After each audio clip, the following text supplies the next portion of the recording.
দেখো আজকে বাবার বাড়িতে এসেছি, বড় ঠাকুরের পুজো করছে আমার বৌদি ভাই, তাই তোমাদের সঙ্গে একটু শেয়ার করছি। প্লিজ তোমরা সবাই একটু দেখো কেমন হয়েছে। সবাই এসেছে দেখো পুজোর সময়। দেখো সবাই বসে আছে, ওই যে ব্রাহ্মণ বসে আছে। দেখো পুজো হয়ে গেছে। এই যে আমার একটা কাকিমা সব গুছিয়ে দিচ্ছে। এই যে আমার একটা পুচকে উনুন তৈরি করছে, খিচুড়ি রান্না করবে তার জন্য উনুন তৈরি করছে। দেখো কি সুন্দর করে উনুন তৈরি করছে আমার বোন।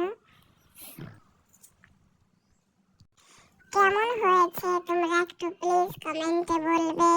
এই যে আমার একটা কাকার মেয়ে, একদম ছোট্ট। এই যে আমার একটা দিদি খিচুড়ি রান্না করছে, আমার মাসির মেয়ে খিচুড়ি রান্না করছে। আমরা সবাই গুছিয়ে দিয়েছি, আমার দিদি ভাই রান্না করছে, আমার নিজের মাসির মেয়ে মায়াবী। দেখো যে আমার পাশে আবার বসে আছে কাকিমা, একটা যে দিদি